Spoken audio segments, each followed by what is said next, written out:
Saya Dwi Heni Wijastuti SPD, CGP Angkatan 9 Kabupaten Grobogan, Provinsi Jawa Tengah. Kali ini saya tidak sendiri. Saya ditemani oleh Ibu Esther. Beliau adalah guru TIK di SMP Negeri 1 Berdiri. Selamat pagi Bu Esther. Selamat pagi Bu Heni. Ya, bagaimana kabarnya Bu hari ini? Baik. Alhamdulillah. Hari ini kita akan mengadakan percakapan pra-observasi ya Bu ya. Sebab nanti saya akan mengamati jalannya pelajaran yang Ibu lakukan di dalam kelas. Atau sebelum saya melakukan proses supervisi kelas ya Bu ya. Adapun tujuan diadakannya supervisi ini adalah untuk mengetahui dan mengevaluasi jalannya proses pembelajaran yang Ibu lakukan. Dan kenapa kita hari ini melakukan percakapan pra-observasi, yaitu sebagai dasar persiapan awal sebelum Ibu melakukan kegiatan pembelajaran agar lebih siap dan lebih percaya diri, sehingga memberikan pembelajaran yang terbaik bagi murid. Gitu ya Bu ya. Ini ada beberapa pertanyaan Bu yang akan saya sampaikan kepada Ibu. Yang pertama, ini tujuannya nih Bu. Kira-kira apa tujuan pembelajaran yang ingin Bu Esther capai? Tujuan pembelajaran di kelas ya? Iya betul. Tujuan pembelajaran di kelasnya itu adalah siswa bisa menganalisa data dengan baik. Kemudian setelah itu dia bisa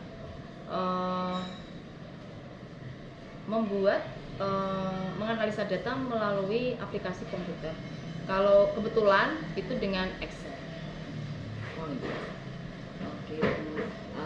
Jadi berdasarkan tujuan yang Ibu sampaikan tadi, ada berapa Bu? Ada dua ya. Yang pertama menganalisa data, yang kedua menganalisa data dengan aplikasi komputer. Ya, dan menganalisa data melalui aplikasi komputer. Iya. Oke Ibu. Kemudian bagaimana dengan area pengembangan yang ingin Ibu capai atau observasi? Areanya? Iya, mungkin dari segi pengetahuan atau keterampilan. Kalau dalam segi pengetahuan, memang anak-anak nanti itu juga sama keterampilan. Pengetahuannya tentang teori, apa itu analisa data, kemudian keterampilannya yang mereka bisa menganalisa data itu baik secara manual maupun dengan aplikasi komputer. Itu yang keterampilannya. Oh ya Bu. Oke Ibu. Jadi begitu ya Bu. Saya ingin mendengar tentang rencana pembelajaran yang ingin Ibu terapkan di dalam kelas atau strategi pembelajarannya. Mungkin model pembelajarannya atau metode pembelajarannya seperti apa itu? Kebetulan mau dibuat PBL ya, problem based learning. Jadi nanti anak-anak diberi LKPD bisa dikerjakan bersama kelompoknya. Jadi nanti diberi kasus agar dia bisa berpikir kritis dalam model pembelajaran tersebut. Nah, nanti juga karena mereka punya minat gaya belajar yang berbeda-beda, jadi PBL-nya, LKPD-nya dibedakan secara diferensiasi ya. Diferensiasi. Jadi nanti LKPD-nya akan dibuat berbeda-beda sesuai gaya belajar mereka. Berarti Ibu nanti fokusnya ke arah diferensiasi apa Bu? Kan ada 3. Diferensiasi konten, diferensiasi proses, atau diferensiasi produk.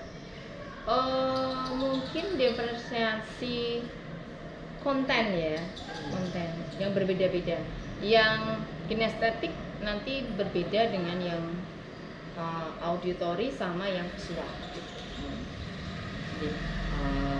Ya Bu, jadi metode yang ingin Ibu pakai adalah metode PBL dengan pendekatan pembelajaran berdiferensiasi, yaitu diferensiasi konten. Iya Bu. Oke.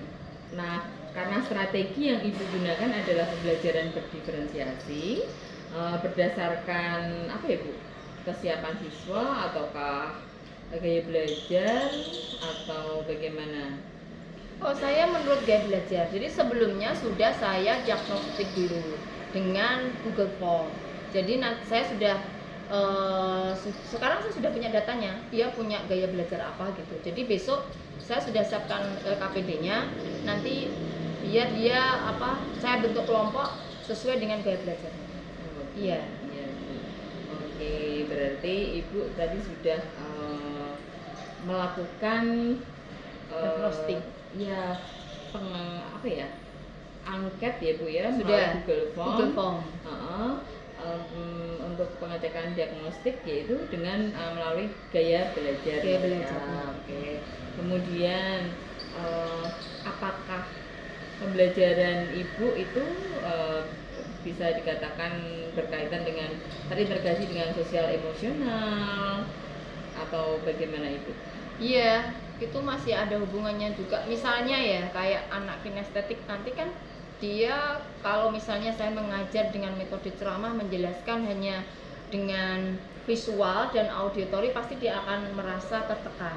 Jadi biasanya yang terfasilitasi kan cuma auditori dan visual. Biasanya saya media pembelajaran saya kan hanya kayak LCD, kemudian itu secara visual ya. Kemudian auditori biasanya juga kayak biasanya saya bawa speaker gitu. Tapi untuk kinestetik kan biasanya tidak terfasilitasi. Jadi untuk kali ini yang kinestetik secara sosial emosional akan terfasilitasi. Iya, begitu, bagus sekali. Biasanya mereka mengganggu kan. Iya. Dan mereka bosan keluar masuk kelas, ke kamar mandi, pura-pura ke kamar mandi padahal mereka sebenarnya bosan. Iya, oke, betul sekali. Oke, Ibu, tadi Ibu menyatakan Ibu ingin menggunakan pembelajaran berdiferensiasi, gitu ya, Bu. Betul. Kemudian Ibu bisa ceritakan kira-kira media pembelajaran yang cocok dengan gaya belajar siswa itu apa saja yang sesuai dengan metode PPL tadi? Kebetulan kan besok temanya tentang menganalisa data. Jadi untuk mereka nanti akan menganalisa data. Untuk yang orang-orang anak-anak yang visual itu sudah saya siapkan data bentuk deskriptif. Jadi mereka akan data-data itu bentuknya kayak cerita, tulisan teks yang panjang gitu, itu visual. Tapi untuk yang auditori sudah saya siapkan video YouTube dengan suara saya di situ untuk membacakan datanya. Dan sudah, tapi ya tetap ada gambarnya ya, saya nggak tega kalau suara-suara saja ya. Nah, cuman saya yang kinestetiknya yang belum. Ya saya kemarin kepikiran kayak gambar ya. Jadi gambar tanpa tulisan. Jadi data-data itu berupa gambar. Cuman kan itu lebih ke visual ya. Takutnya mereka nanti masih bosen ya gitu. Karena kan mereka nggak bergerak tuh. Ya, jadi saya masih bingung gitu. Oke, baik Bu Esther. Tadi Ibu Esther menyampaikan bahwa untuk siswa dengan gaya belajar kinestetik, Ibu kebingungan ya dengan media pembelajarannya.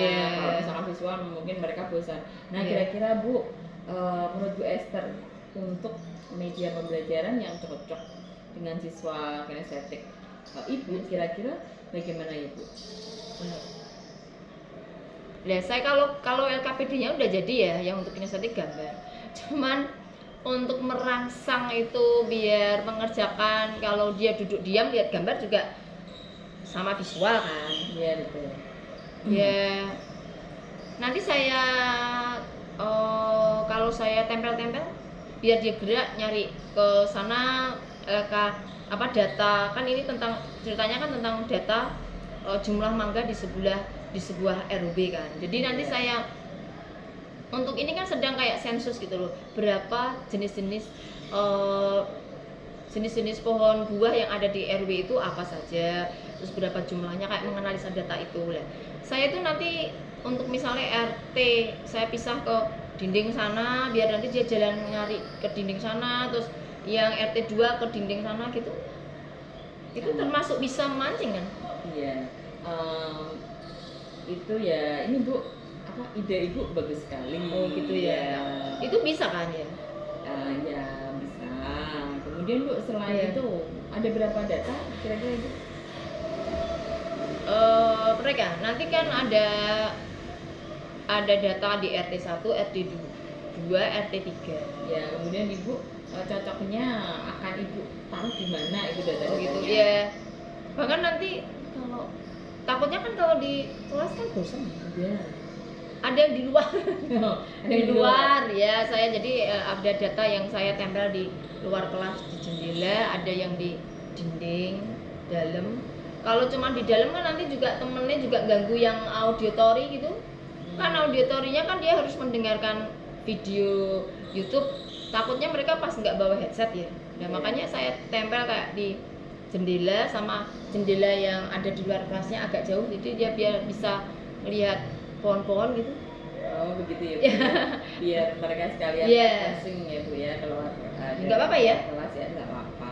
Oke. Ya walaupun itu bentuknya itu masih, kalau pengennya kinestetik kan dia mungkin LK-nya itu mungkin bisa potongan-potongan gambar, tapi ini mungkin karena nggak sempat, biasa cuman dia tetap kayak visual, tapi nanti dia cuman gerak aja pas waktu datanya disebar gitu toh.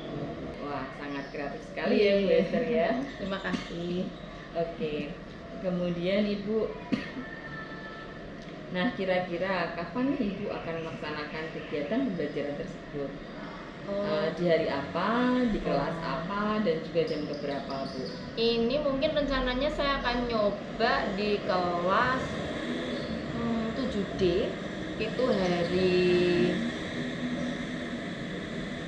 Senin ya, hari Senin ya. Iya. Hari Senin di jam 3, 4, maaf saya kan 3 jam itu ya, Iya. jadi jam 1, 2, 3. Jam 1, 2, 3. Iya. Oke, baik Ibu. Kemudian oke, baik. Jadi nanti besok Senin ya Bu di kelas UD ya, di jam ke 1, 2, 3 nanti saya akan datang ke kelas Iya. Ibu untuk melakukan supervisi kelas. Iya. Saya akan melihat dan mencatat hal-hal apa saja yang terjadi dalam kelas ya Bu ya. Nah, nanti setelah Ibu melakukan kegiatan observasi, kemudian melakukan kegiatan di dalam kelas, kita akan melakukan kegiatan yang terakhir ya Bu, yaitu percakapan pasca observasi. Oh, jadi habis ini nanti ada percakapan lagi. Ya, setelah ini kan pra observasi, kemudian nanti di kelas observasi, kemudian setelah itu ada pasca observasi. Oh iya, Ya. siap-siap. Nah, nanti waktu percakapan pasca observasi itu akan didampingi oleh pengajar praktik saya. Oh iya. Ya, oke Ibu. Sebelum kita akhiri, kira-kira apa yang Ibu dapatkan dari hasil percakapan kita hari ini, Bu Esther? Ya, saya mendapatkan gambaran tentang memang media pembelajaran itu harus dipersiapkan dengan baik ya. Oke, jadi sebenarnya medianya itu belum terlalu sempurna. Kemarin masih persiapan ya, dengan adanya percakapan ini saya jadi nanti akan saya matangkan lagi. Jadi biar untuk gaya belajar kinestetik, auditory maupun visual nanti bisa lebih pas untuk mereka. Karena kemarin membuatnya belum begitu rapi. Nanti akan saya rapikan lagi. Baik Ibu. Baik Bu Esther, Iya. terima kasih Ibu atas waktunya Iya. dan sudah bersedia berbincang-bincang dengan saya Iya. pada percakapan pra observasi. Dan sampai bertemu pada kegiatan observasi pembelajaran di kelas hari Senin depan ya Hari Bu ya. Senin jam 1, 2, 3. Ya, jam ke 1, 2, dan 3. Iya. Oke. Baik, demikian percakapan kita kali ini. Sampai bertemu di kegiatan observasi kelas dan percakapan pasca observasi. Terima kasih Ibu.